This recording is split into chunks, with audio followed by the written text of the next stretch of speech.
ओम शांति। आइए सभी मिलकर सुनते हैं कहानी संस्कारी व्यक्तियों का संग। एक विद्वान, सदाचारी और सज्जन थे।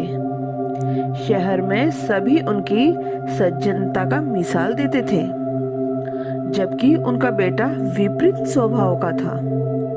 वह गलत व्यक्तियों से मित्रता कर बैठा था, जिसकी संगत में वह बिगड़ गया था। सज्जन ने अपने बेटे को कई बार समझाने की कोशिश की, लेकिन वह अपने मित्रों का साथ छोड़ने के लिए तैयार ही नहीं था। जब उन्हें लगा कि वे सभी तरह से अपने बेटे को समझा चुके हैं, तभी उन्हें एक तरकीब सूझी। उन्होंने अपने बेटे को बुलाकर कहा, बेटा, मैंने तुम्हें अनेक प्रकार की शिक्षा दी है, लेकिन अब मैं तुमसे इस संबंध में कुछ नहीं कहूंगा।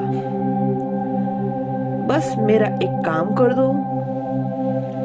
बेटे ने पूछा, क्या करना है? तो सज्जन ने अपने बेटे को एक हाथ में चूल्हे में से कोयला लाने को कहा और दूसरे हाथ में पूजा कक्ष से चंदन लाने के लिए कहा।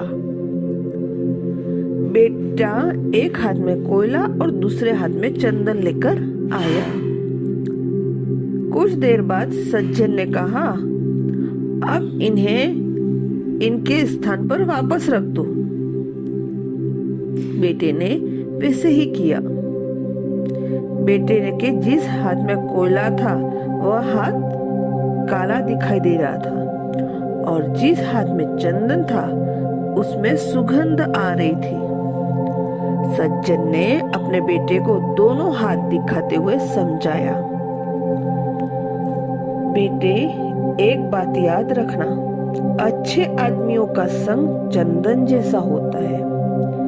जब तक संग रहेगा तब तक सुगंध मिलती रहेगी, लेकिन संग छूटने के बाद भी अच्छे विचारों की सुगंध जिंदगी भर साथ रहती है। दुर्जनों का संग कोयले के समान होता है। जब तक हाथ में कोयला है तब तक हाथ काला दिखाई देता है, लेकिन उसे छोड़ने के बाद भी उसकी कालिमा बनी रहती है। इसलिए जीवन में हमेशा चंदन जैसे संस्कारी व्यक्तियों का ही साथ करना और कोयले जैसे दुर्जनों से दूर रहना। बेटे ने इस सीख को अपने जीवन में उतार दिया। अच्छा, ओम शांति।